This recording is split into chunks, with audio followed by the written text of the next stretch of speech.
퇴행성 관절염은 그런 유전적 소인과 후천적 소인이 다 관여하는. 어떤 분들은 계단 내려가기가 너무 어려워요. 아픈데도 걸어야 되느냐가 결국에는 관건일 것 같은데요. 엑스레이를 어떻게 찍는가에 따라서 달리 보인다는 거예요. 연골은 일단 손상이 되면 자연 치유가 거의 어려운 걸로. 골관절염은 절대 의사가 치료하는 병이 아닙니다.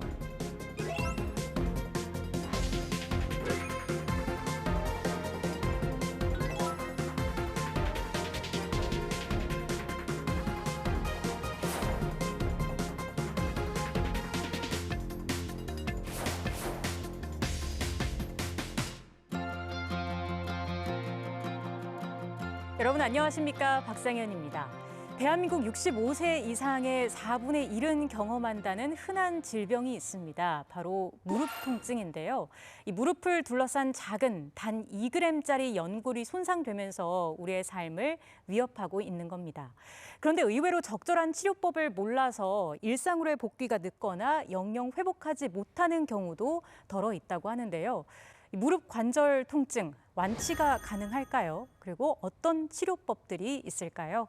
오늘 다양한 이야기들 나눠보겠습니다. 정형외과 전문의 5분 모셨습니다. 어서 오세요. 반갑습니다. 안녕하세요.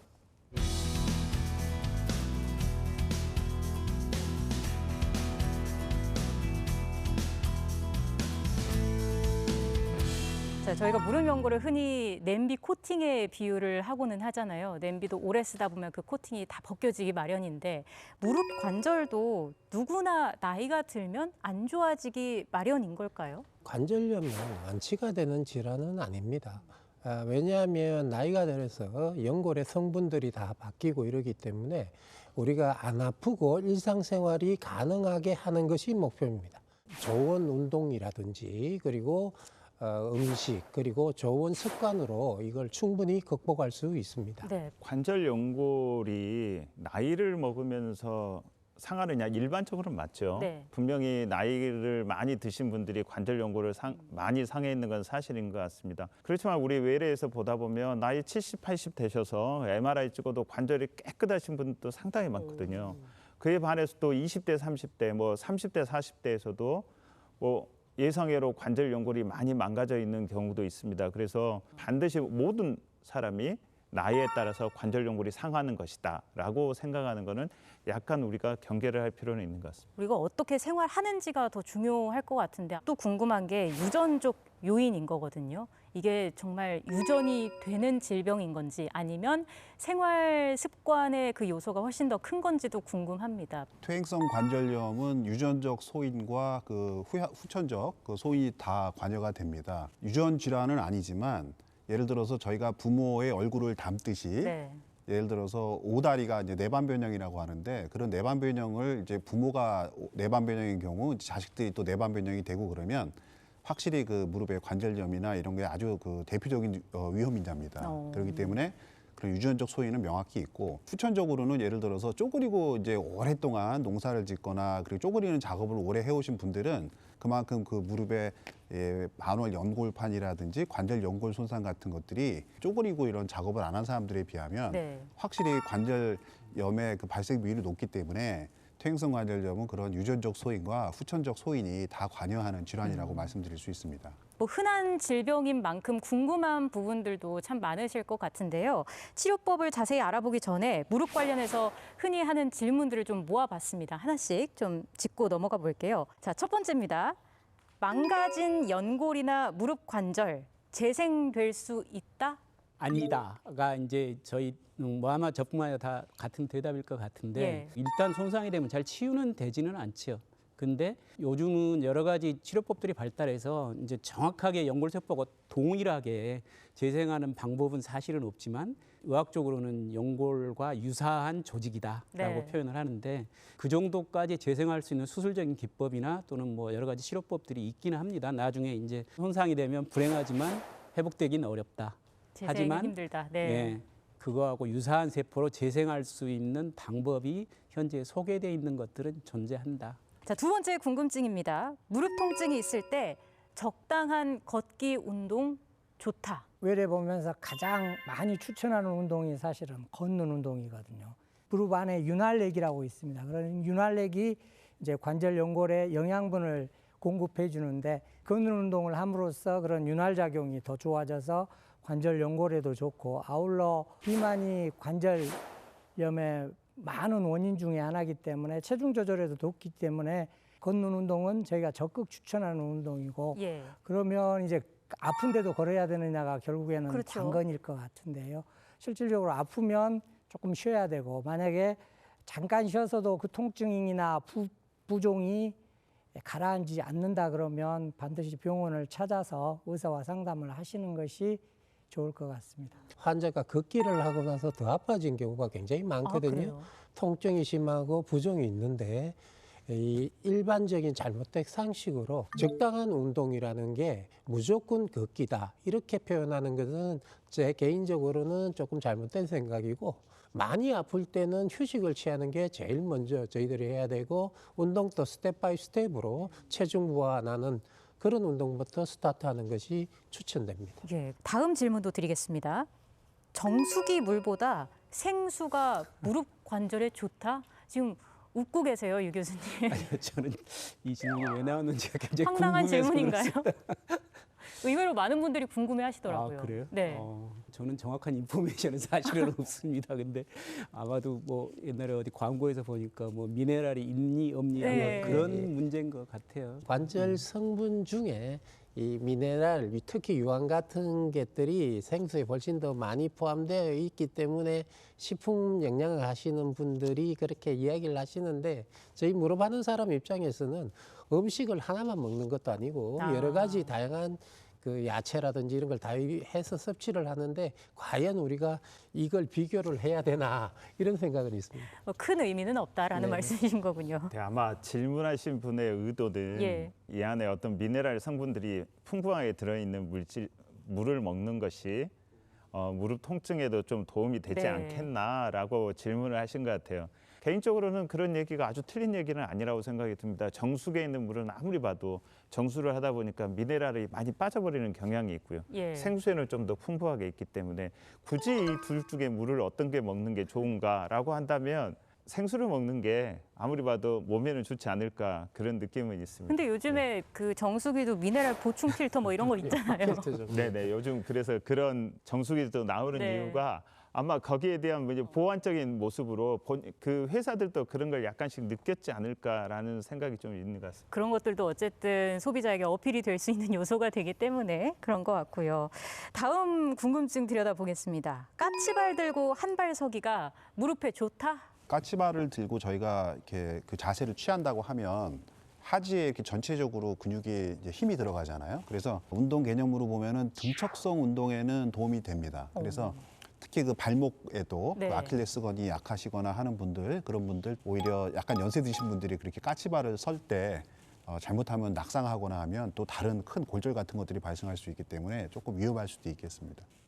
다음 궁금증도 보겠습니다. 보충제 섭취하는 게 효과가 있다. 외래에서 이 건강 보조식품을 많이들 이제 드시고 실제 이제 뭐 환자 입장에서야 당연하죠. 자녀분들이 또 부모님한테 효도를 열심히 하시니까 그런 건강 보조식품이나 이런 게 또 뭐 이렇게 구매해서 어머님께 권하기도 하고 실제 드시고 오시는 분들 글루코사민 말고 다른 뭐 여러 가지 보조제도 마찬가지인데 드시고 내 주변에서 이거 먹고 많이 좋아졌다고 그래서 자기는 먹는다 이렇게 얘기들도 하십니다. 단지 주의하셔야 될 건 이제 요즘은 그 연세 드신 분들 관절염 있고 이런 분 중에 이제 당뇨도 있을 수 있고 또 다른 그 동반 질환들이 있을 수 있잖아요. 이제 예를 들면 뭐 당뇨가 있는 분들은 이게 그 인슐린의 그 저항성을 조금 높이는 그런 문제가 있어서 이제 뭐 그런 당뇨 환자에서는 조금 피하는 게 좋겠다라든지 또는 그 각각류 알러지가 있다든지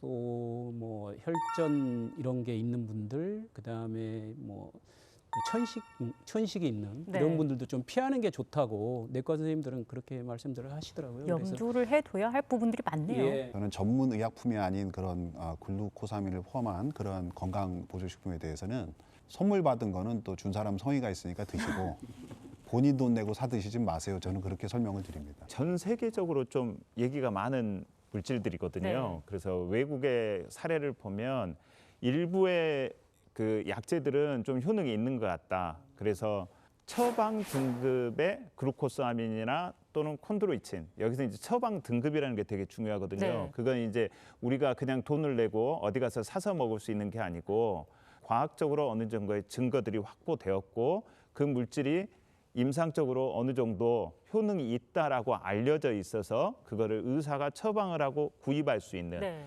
그런 글루코스아민이나 콘드로이친, 특히 설페이트 계열, 황산기가 붙어 있는 약제들은 어느 정도 효능이 있는 것 같다라고 하는 얘기들이 없지 않아 있긴 있습니다. 우리나라에서도 이 콘드로이친하고 글루코스아민을 일부 허가를 했다가 우리나라에서 대규모의 한번 임상 그 논문을 가지고 스터디를 합니다. 그래서 정말 이 약제들이 효능이 있나 해서 봤더니 효과를 확인을 못했습니다. 그래서 우리나라에서는 이거는 효능이 없다. 그래서 우리나라에서는 약제로서 처방 등급으로서는 더 이상은 그 의료보험에서 그 부담을 할 수가 없다. 그래서 지금은 의료보험에서 빠졌죠. 그런 여러 가지 조건들이 있다는 것을 좀 우리가 좀 기억할 필요가 있는 것 같습니다.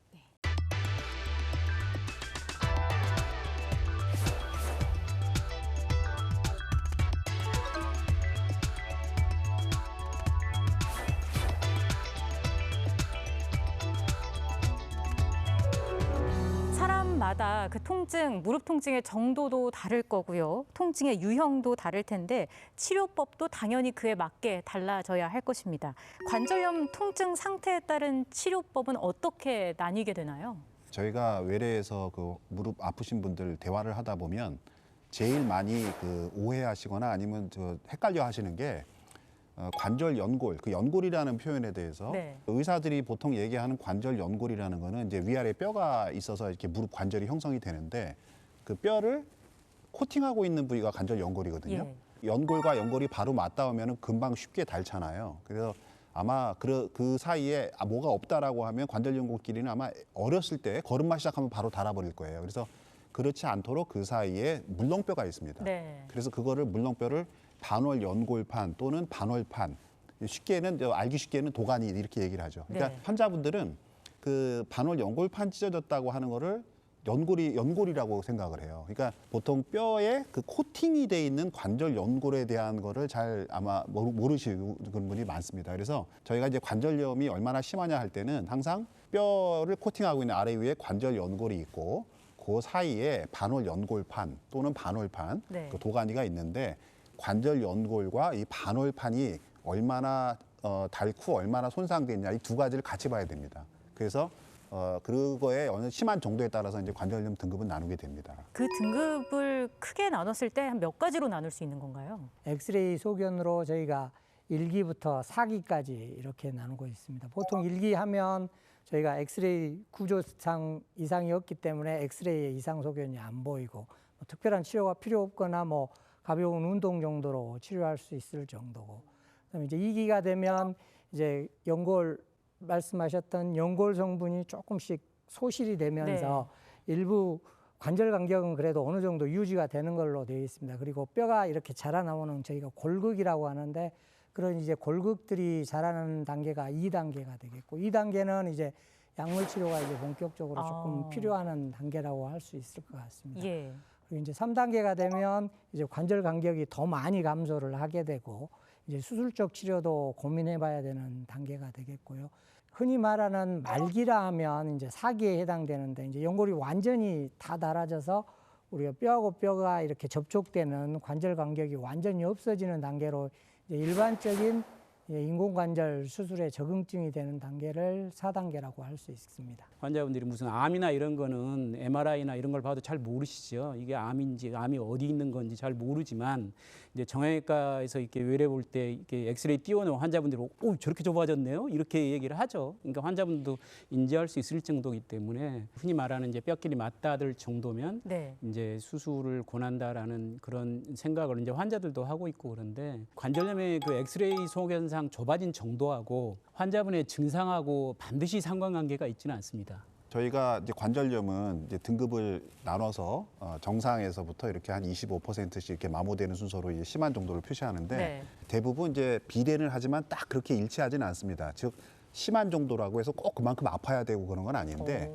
제가 환자분들께 드리고 싶은 말씀은 무릎 통증은 주로 크게 두 가지로 나눌 수가 있는데 예. 아까 말씀드린 뼈와 뼈 사이에 그 반월판 그런 데가 손상이 되면 내려앉고 닳고 이렇게 하잖아요. 엑스레이에서 보면 어떤 환자들은 저 정도면은 다 거의 내려앉아서 정말 수술을 할 정도로 심하고 한데도 환자는 별로 안 아프다는 사람이 있는가 하면 어떤 분들은 한 2기 또는 3기 정도인데도 많이 아파하는 분들이 있거든요. 예. 근데 그거는 혹시 골병변이 심하게 있는지 그리고 활액막 염증이 심하게 있는지 그렇게 크게 두 가지를 좀 유심히 보면 그게 그렇게 심하지 않은 분들은 좀 닳았더라도 어지간히 수술적으로 치료하지 않고 비수술적으로 치료가 됩니다. 또 하나 경계해야 되는 거는 네.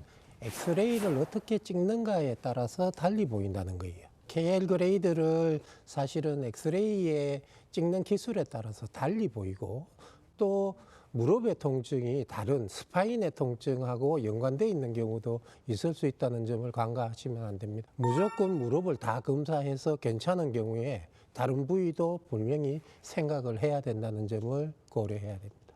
최근에는 이제 골관절염을 증상들이 어떠한가 이걸 가지고 이제 그룹핑을 합니다. 네. 그래서 되게 50% 정도에서는 엑스레이에서 심한 골관절염이 있어도 별로 증상이 없는 그런 분들은 뭐 올해도 와서 보니까 퇴행성 골관절염 4기예요. 그랬는데 3년 지나도 골관절염 4기, 5년 지나도 골관절염 4기. 환자 증상은 별반 차이 없고 그렇게 심하지 않는 사람들. 그런 환자들도 많습니다. 환자 개개인의 상태에 따라서 또 치료법이 많이 달라지게 될 텐데요. 지금부터는 보존 치료에 해당하는 그 약물 치료와 주사 치료에 대해서 좀 더 깊게 이야기를 나눠볼까 합니다.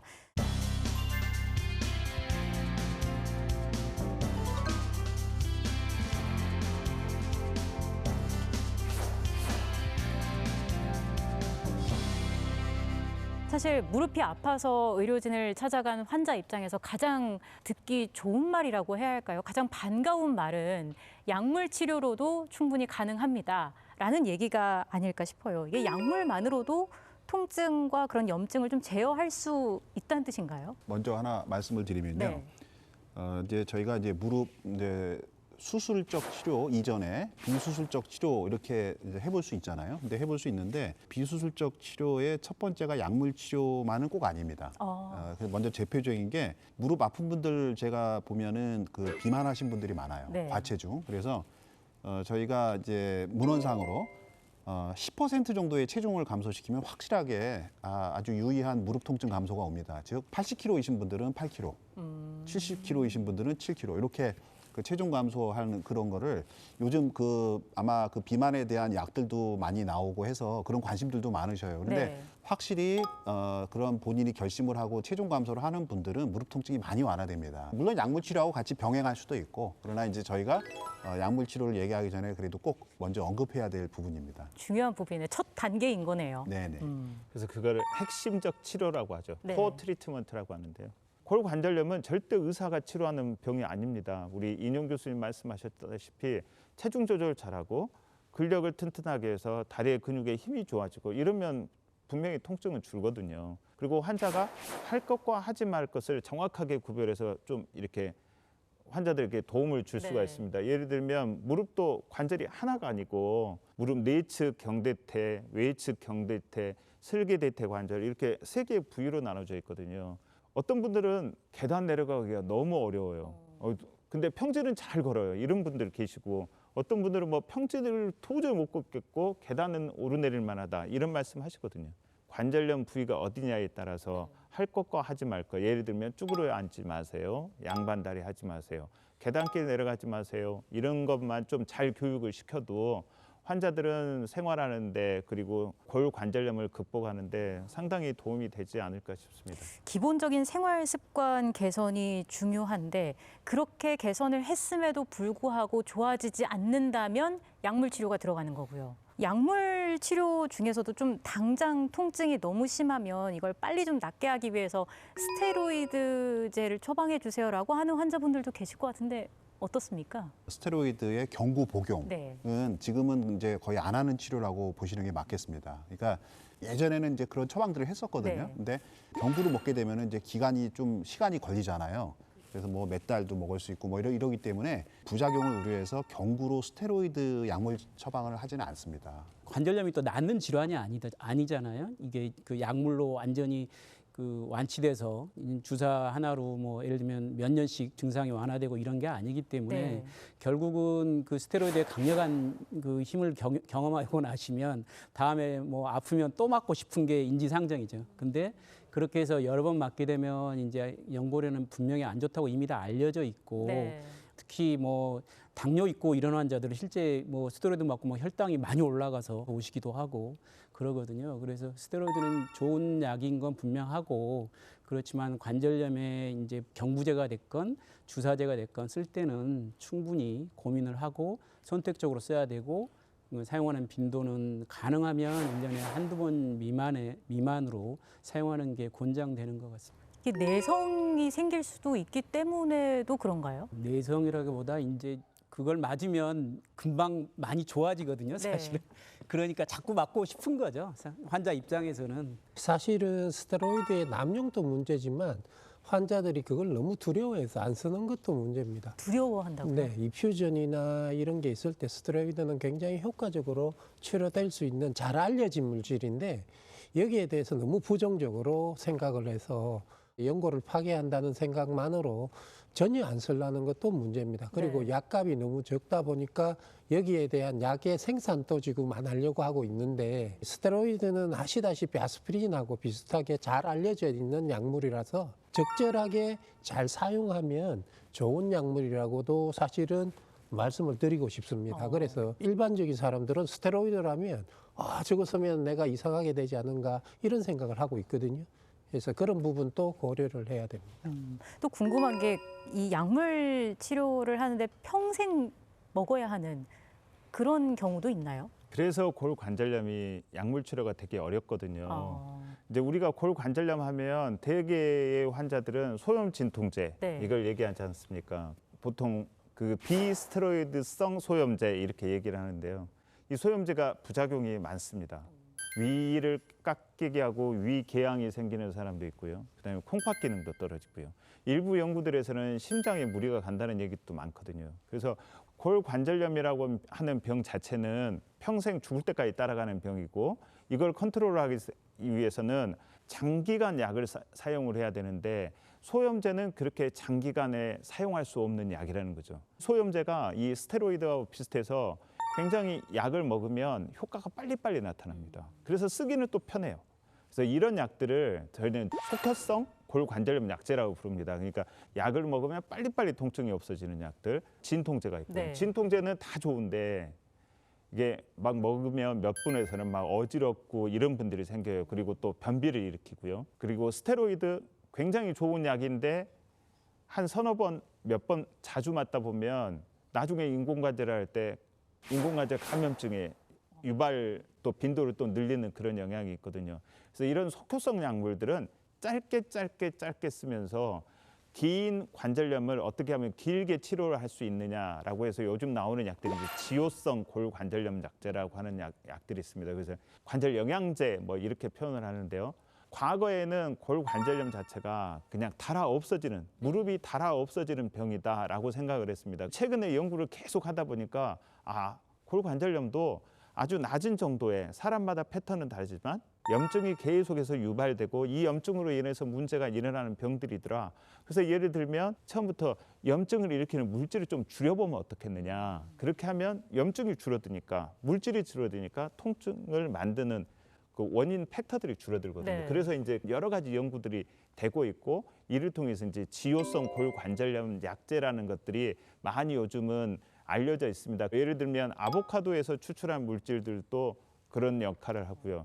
우리나라에서는 만들어지는 그 천연 허브 물질들, 여러 가지 조합에 의해서 그런 물질들도 염증을 일으키는 그 단계에서 염증 물질을 줄인다는 많은 연구들이 기초 연구들이 많이 돼 있습니다. 그런 물질들을 쭉 지속적으로 써서 염증 레벨을 낮춰놓고 그럼에도 불구하고 이렇게 심한 통증이 한 번씩 올 때 속효성 골관절염 약제들, 소염제, 진통제, 심하면은 스테로이드 주사 이런 방법으로 해서 좀 더 관리를 하기 위해서 요즘은 체계적으로 약물 치료를 하고 있습니다. 이 주사 치료제도 요즘 되게 다양해졌다고 들었거든요. 그 선택의 폭이 많이 넓어졌다 하는데 어떤 것들이 있을까요? 전통적으로는 하이알루로닉 액시드가 가장 흔하게 쓰였고 네. 최근 들어선 DNA 주사라든지 그다음에 이제 다양한 그로스 팩터를 하는 성장 호르몬이 있는 그런 주사들, 또 그 콜라겐, 텔로 콜라겐을 주사하는 방법 등 다양한 주사법들이 소개되고 있는데 이들의 효능에 대해서는 아직도 컨트라볼시가 굉장히 많습니다. DNA 주사, PRP, 심지어 줄기세포 주사까지 이제 이런 주사들은 조직을 재생하는데 조금 효과가 있지 않겠냐 해가지고 사실은 도입이 되었고, 또 일부 효과가 있다는 보고 때문에 이제 신의료 기술로 등재가 돼서 현재 사용을 하고 있습니다. 네. 그냥 고가라는 단점이 있고, 아직까지는 사실은 그 조직 재생 때문에, 연골 재생 때문에 도입이 되었지만 그것에 대한 과학적 근거는 사실은 부족한 상태여서 다양한 주사 요법 중에 환자에 맞는 요법을 전문의와 상의해서 결정하시는 것이 좋을 것 같습니다. 주사제 이제 종류가 여러 가지가 있고 계속 새로운 주사들이 나오고 네. 있습니다. 근데 스테로이드 주사는 강력한 소염, 항염 효과가 있어요. 근데 그거와 히알루론산 주사라든지 또 PDRN 주사라든지 또 이런 그 PRP라든지 다양한 이런 주사들은 사실은 윤활작용 또는 그런 쿠션 역할, 그런 역할들이 좀 더 강화되고 어느 정도의 소용 효과가 있다. 그래서 환자분들이 구별하실 거는 스테로이드는 그렇게 염증이 심할 때 그런 물을 말리거나 할 때 쓰는 그런 주사고, 나머지 주사는 조금 윤활 쪽이 더 성능이 강화된 주사라고 생각하시면 조금 비교가 잘 될 것 같습니다. 네. 의료진과의 정확한 상담을 통해서 나의 상태에 딱 맞는 그런 치료법을 찾아내는 게 또 중요할 것 같습니다. 무릎 치료는 수술보다 먼저 통증의 원인을 알고 그거를 다스리는 데서부터 시작을 해야 합니다. 우리의 무릎 건강 지키는 만큼 오래오래 쓸 수 있겠죠. 오늘 저희가 준비한 내용은 여기까지입니다. 저희는 다음 시간에 다시 찾아뵙겠습니다. 고맙습니다.